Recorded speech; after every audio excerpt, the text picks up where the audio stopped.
I'm in a bit of a dilemma here. This is a video about the Kingdom Hearts games, which might be a bit intimidating to some viewers since the series is kind of known for being big and difficult to follow, and I haven't really covered it much on this channel.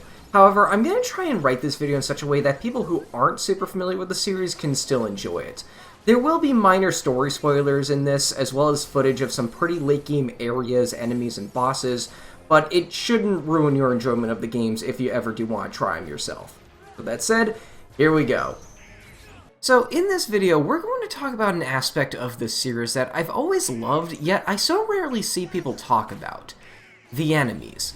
These are action RPGs, and no action RPG is complete without a legion of monsters to fight, and Kingdom Hearts consistently has some of my favorite monsters in terms of design, in terms of how fun they are to fight. Some of them are pretty gosh darn cute as well. Like, these things are amazing, but most in-depth discussions I ever see about the series is either about the story or the gameplay itself. Today, I want to change that. So to talk about the monsters of Kingdom Hearts, I first need to describe the types of monsters in this universe. Aside from bosses, it's actually quite rare to battle actual Disney characters as normal enemies, aside from a few exceptions. What these games do is create their own original monsters to populate the many Disney worlds, and all of these creatures fall into one of four categories. The first type of monster are the Heartless. Heartless tend to have very dark color schemes, lots of blacks and reds, colors that are typically associated with evil in character design. They have very wiry movements, with parts of their body sticking out in various directions, almost like insects. These are by far the most common types of monsters in this universe, so of course there are quite a lot of them. The second type of monster is actually what this video is going to be mostly about, so we'll skip it for now. The third are the Unversed. Unversed look a bit like Heartless at a glance, but they're actually quite different in terms of design and how they're animated. Unversed color schemes lean more towards extreme hot and cold colors, lots of blues and yellows and the like. Their designs are more bouncy and round, and their movements are more fluid, which sharply contrasts the jittery movement of the Heartless. A lot of them also take really heavy inspiration from inanimate objects for their designs, which is always a fun design space to me. The fourth type of enemy are the Dream Eaters, which are actually my second favorite monster type. Dream Eaters are typically based off of animals, and their color schemes are, well, kind of all over the place. They give off almost a stained glass type of aesthetic, lots of bright, disjointed colors that you wouldn't normally think would mesh well, but they just kind of do here. They're also, kind of adorable as well. In the game these are introduced in, there's actually a whole creature capture mechanic with them, so you get pretty used to seeing them a lot. They make great allies as well as enemies. But that's not what this video is about. We're going to be talking about the second monster type in this universe for a majority in this video, and they are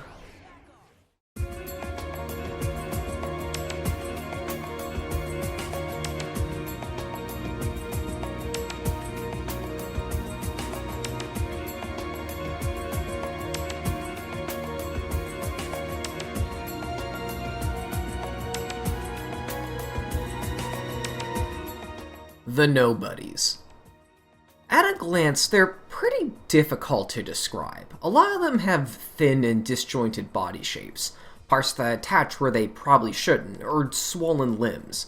Their colors are more pale, whitish, or saturated. Some of them have concealed eyes. Some of them don't have eyes at all. They just feel very off, I find it hard to emphasize why I like these things so much. I mean, I'm pretty open that I love abstract and weird monsters in games, and heck, even enjoy designing my own sometimes, but I think the rabbit hole goes a bit deeper than that here. I don't just like the Nobodies. I think they might be some of the best designed enemies in any video game, both in terms of their designs themselves, to how you fight them, to even the many lore ties that come with them. Because there's much more to being a nobody than just looking the part, and it brings up some interesting implications for this game's universe. That's going a bit deep though, and even a bit into spoiler territory, so let's not go there quite yet. I want to talk about the monsters themselves first. Let's talk a bit about their animation. The animation of Kingdom Hearts is incredibly flashy and snappy, which makes battles in the series very satisfying and fun. Sora himself has no end of magical abilities that you can get throughout these games that really do make every fight look different. The animations of the monsters, however, tend to be a bit more on the tame side by comparison. Bigger or larger movements are saved for their attacks, which makes sense from a readability perspective. This doesn't 100% apply to Nobodies, however. Now, just looking at their designs themselves, it's kind of hard to imagine how they would move, how they would walk around. A lot of them have forms that feel very inorganic and inhumane, so you'd imagine they'd be difficult to animate, right? Well, I guess the devs did as well, because what they had in mind for how Nobodies interact with the world is to make their movements incredibly erratic and unpredictable. Half of the time it looks like they're being pulled around, like they're big puppets or something, and this kind of adds to how unsettling they are when isolated. There's something very uncanny about them, but not in a way you'd expect. They don't just move in a way that defies how normal, organic living things would move, but they sort of defy game animation conventions in general.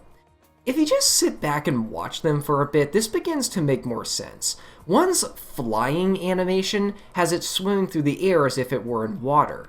This one's idle pose stutters, like it's glitching. This one is a humanoid with a massive hammer, which would make you expect it to be very slow, heavy, yet powerful. We've all fought monsters like this in games before. Yet it floats through the air like a weightless balloon, and when it does attack, it's blisteringly fast. In this one, practically no clips through the floor to try and approach you for a kill. Many of them also incorporate squash and stretch into their attack animations.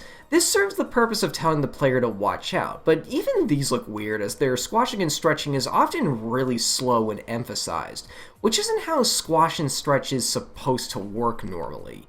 Even if it did work like it normally did, it still looked weird, as a lot of these enemies have very rigid designs that you normally wouldn't expect to use squash and stretch in the first place. Every Nobody has some kind of quirk with its movements like this. Stuff that borderline looks like a series of animation errors, like they're not supposed to move like that, but that's just how they interact with the world. It makes you question a lot about how they work on a physical level as well. Are they weightless? How do they gain momentum so quickly? What would one feel like to touch? You know, in Kingdom Hearts 3 they actually bring Nobodies back, and the devs decided to give a lot of them this metallic sheen for some reason. So, like, are they liquid metal or something? It's just very odd to think about. Let's go back to those animations, though. You know, one thing I've always found kind of interesting about them is that from a design standpoint, the Nobodies kind of blend in together at a glance, way more than other types of monsters. Mostly because they all share the same color palette of just white, gray, and occasionally pink, and body design motifs. This might make you think that they would be hard to tell apart as well, but the game gets around this in a very interesting way, and that's by making their attacks more memorable than the enemies themselves. This is kind of hard to explain unless you've played the game, but a common thing among all Nobodies is that their crazy attack animations are typically way more distinct and memorable than the actual enemies. Let's take the Assassin as an example. This is the Nobody that swims through the ground to approach you, but as it's doing so, or I guess as it's about to do so, it holds its arms out wide before repeatedly charging at you with a sweeping motion. This animation is very clean, very distinct, and has a lot of startup, which in turn makes it easy to spot in the heat of battle. Have you ever noticed how a lot of attacks just happen to use pink shades and audio cues as well? Like the Sniper, for example, which, due to its erratic movement and ability to teleport, tends to be off-screen a lot. But you can always tell they're about to strike you when one of their gunshots stops right in front of your face with this high-pitched laser sound.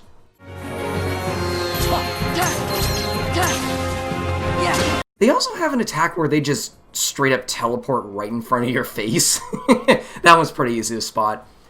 The Gambler Nobodies have an attack where they throw a giant tumbling die at you, and they expand way out and create this evil purple portal that really stands out from the rest of their attacks to signpost this particular move. I think my favorite example of something like this, though, are the Sorcerers, a late-game enemy. These monsters essentially just float in place, but their attacks involve an array of pink cubes that they do all sorts of things with.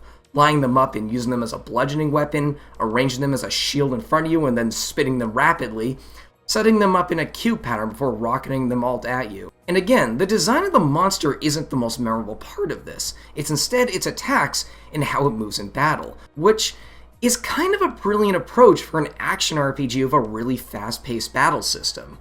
Now, I'm not saying other monster types don't do this sort of thing sometimes. I mean, you got stuff like the Crimson Jazz's relentless explosive fireballs, the Hot Rod's charging attacks, which, by the way, guys, I know people hate this attack for some reason, but it's really not as scary as it looks. I mean, you can just jump over it, for Christ's sake, and, by the way, try magic. I mean, use, like, Blizzard or something. I swear it'll work. It's still vulnerable to magic when it's doing this charging. These things aren't as bad as you remember them being when you were kids, alright? Just try using magic. No one ever uses magic in this game, and it pisses me off. The Tank Toppler's invincible rolling move, or the Juggle Pup's orbiting icicle dice. But on the other hand, there are quite a number of enemies whose movesets are made up of just some basic charge attack that hits right in front of them, and maybe a gimmicky magical ability. Even the quote-unquote basic charge attacks of some of the simplest nobodies are visually distinct and easy to recognize. Basically what I'm saying is that this phenomenon feels like a design philosophy of the nobodies as a whole, something they kept in mind as they designed each and every one. Another thing I've always loved about them is the various story ties they have to major characters, or more particularly one of the major villain groups of the series. Although, in order to explain this, I'm going to have to talk a little bit about the story of Kingdom Hearts 2. Like I said earlier, I'm going to try and not spoil anything major here, but it is important for what we're about to talk about. So, you know the Heartless, by far the most common enemy in the series? Well, how a Heartless is created is whenever someone's heart, basically their soul, is overtaken by the darkness. Okay, this is going to sound weird if you've never played these games, but trust me, it makes sense in context, I swear. The darkness of that person's heart manifests as a Heartless. So basically, the Heartless are the evil within someone's soul personified as a monster. However, when someone with a strong will becomes a Heartless through this process, that person's body is left behind, and that body becomes a nobody. So, if you've ever wondered why these things tend to look like empty, bleached corpses, that's because in a way they kind of are. They're practically zombies when you think about them like that. However, when a person with a particularly strong heart is overtaken by darkness, which in this universe basically means any character with plot significance, that person's nobody maintains their sentience as well as their human-like shape. And the villains of Kingdom Hearts 2, and a few of the games for that matter, are a group of these super nobodies who form basically a cult, complete with creepy hoods and fake names for each other. They call themselves Organization 13, which of course is the perfect name for a group of 14 members in it. Okay, I promise that's the worst spoiler you're gonna get in this video. I love these guys. Evil cultists have always been some of my favorite villains in games, and Organization 13 is certainly no exception. These guys are appropriately creepy, manipulative, and what I have to talk about right now has interesting ties to their lesser nobodies. Every organization member, or at least all the ones that are in Kingdom Hearts 2, because not all of them are actually present as of this point in the timeline for a number of reasons, have one particular monster that corresponds to them. Let's take this guy for an example. Xaldin. You meet him around maybe the 2/3 point of the game. He hangs around one of the worlds a lot, basically does his own thing.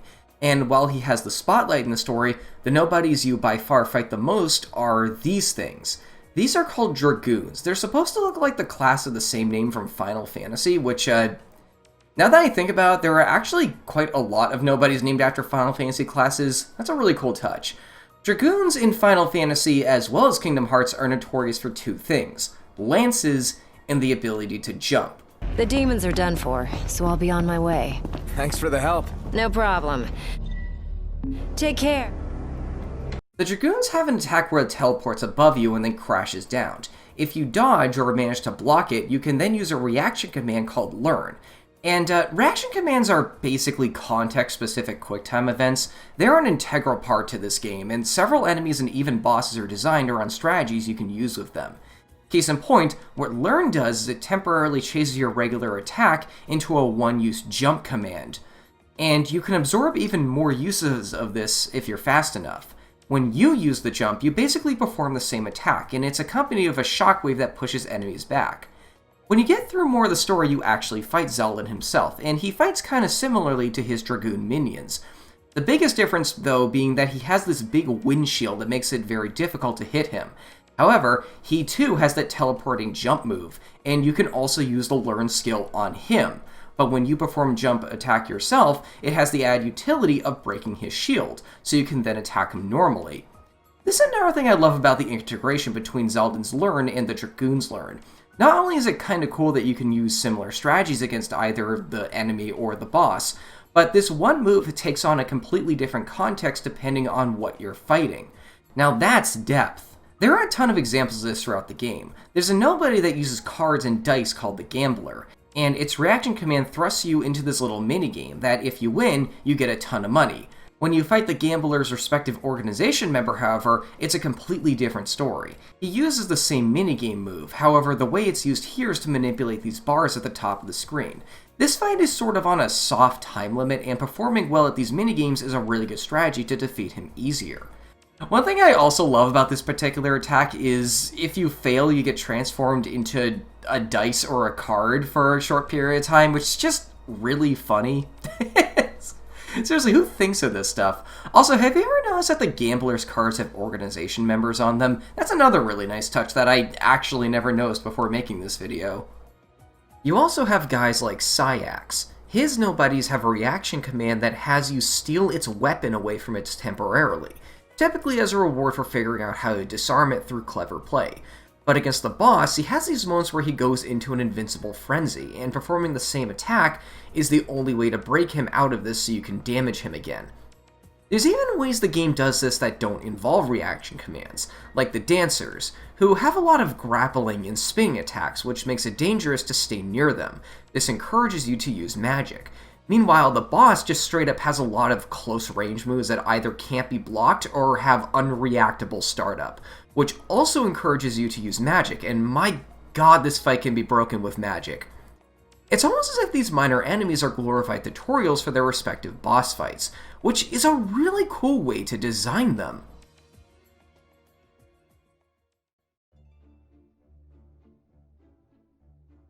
I really don't know how to transition into this, but I kind of want to take a little bit of time to talk about really cool things about individual nobodies. Think of this a little like a miscellaneous section. So, one thing I've always loved about this game is that it actually gives you a pretty strong first impression of the nobodies, because the first thing that happens in the game is a Dusk, the most basic of all the nobodies, stealing the word photograph. Not stealing a photograph, but the actual verbal word. Oh no! They're gone! Are gone! And not just the word. They stole it too. What kind of thief is that? How do you do that? Who thinks of that? It's such a brilliant way to introduce them for the first time, by having one pull off something so otherworldly and strange. One nobody I've always really loved is the Creeper. It has this cool gimmick where it physically turns into different weapons to attack you, like a shapeshifter. Although, admittedly, I think it is the weakest nobody in terms of stats, so most players rarely get to see these moves in action. Seriously, have you ever tried this game yourself, whether it be for your first time or the 500th time like myself? Do yourself a favor and just sit back and watch these things try to attack you for a couple minutes. It's oddly mesmerizing. Am I the only one who finds the Dancers strangely unsettling, even by nobody standards? They look as if they're wearing baggy pants and beanies, which gives them almost a punk urban kind of feel to them, which is a design space you almost never see explored in this universe. It looks very out of place, especially in some of the worlds they put these things in, and that ironically kind of makes it work. This is the official artwork for the Dragoon nobody. And this is the artwork for Kain from Final Fantasy IV, who is also a Dragoon. Isn't that kind of cool how they're almost in the exact same pose? I don't think there's any other nobody that has a distinction like this. I don't know, it's just kind of interesting. I really want to give a special mention to the Beserkers. This thing might actually be my favorite enemy in the entire series. First off, I just really like its design. Now, y'all know I love magic users and like magicians and mages and stuff, but I love that this thing is just a big brute with a hammer. It's a very simple design that still manages to have a lot of those creepy design motifs you'd come to expect from these things. They also have by far my favorite animations of any nobody too. Before I mention that they're surprisingly fast for how big they are, but honestly, that's kind of an understatement. They do this weird spinny motion after being parried that straight up has no in-between frames that I honestly don't know if there's a gameplay purpose to, but I just kind of love it. I don't know, maybe it's just to tell you that yes, you did parry this thing. They too also have a really iconic attack, this one being an extremely long drawn-out combo that they only do when they're at low life. I find it kind of interesting how the body shrinks down right as it's about to do this, kind of as a way to emphasize that yes, it's the hammer that is the real threat as of right about now. The only animation that feels quote-unquote normal from these guys is their walking animation, which, actually, maybe that doesn't look normal. It looks almost as if it's the weapon that's dragging around the body behind it, but that can't be right. But then I did a little research and found that in Kingdom Hearts 3, the journal entry implies that it might be the weapon that's the actual enemy. So does that mean that it's the weapon that's the nobody, and it's swinging around this body as if it were a bludgeoning weapon? That is surprisingly morbid, especially when you consider that these things are meant to be corpses, but then again, the body does seem completely lost and even go limp sometimes when the hammer is not touching it, so who knows? God, what a weird enemy. I feel like most players would not even notice this sort of thing. Do you think Twilight Thorn might be the nobody equivalent to the dark side? Think about it, they're both behemoth humanoid monsters. That's the first boss you fight in the respective games they're introduced in. I don't remember if these games ever reveal who these two enemies are the Heartless/Nobodies of. Maybe that could be a mystery for a future installment. Hey, have you ever thought that maybe the reason so many organization members have such stilted voice work is specifically because they're supposed to be emotionless husks? Not to knock the actors and actresses behind these characters, because they do a fantastic job, but a couple of them... Are you angry? Do you hate me? Then take that rage and direct it at the Heartless. And here I thought we could be friends. Right here. What is it? Where is Lord Xemnas? His usual spot? Do kind of make you wonder if they were directed to sound as lifeless as possible. Zexion might be my favorite boss in the entire series. Just saying. It's the perfect challenge, and I love the thematics behind this fight as well. You start the fight on this crumbling island that is supposed to be a subtle reference to one of the side games, which is kind of cool. But then as the fight goes on, he drags you deeper and deeper into this hellish book dimension where he screws with your UI and disguises himself as a spellbook. He forces you to play by his rules, which makes it all the more satisfying when you finally break out and deliver the finishing blow. I could go on, honestly. You know how everyone has that one game that they could play anytime, any day, and every playthrough they just discover all new stuff about it? Well, for me, it's kinda this game. Kingdom Hearts 2 really is a special game to me, and I'm super happy I could share just one element I really like about it with y'all today. Yeah, remember, this essay has just been about a single enemy type, yet I've been talking about it for, what, at least 20 minutes now? I guess we'll find out when I start editing the script together. And none of this is even going into, like, the organization's motives, or the nobodies they add in Kingdom Hearts 3, or Roxas. Oh god, Roxas. This character is really interesting. He has really interesting ties to, like, the nobodies as a whole. Like, you could probably make a whole video on him alone. I hope you guys enjoyed this little deep dive, and if you've never really had any interest in this series before, I hope this video has kind of shown you why some people love this series so much. So many aspects of these games have this level of depth and care to them, which makes them super fun for fans both to research, look into, analyze, and even to talk about.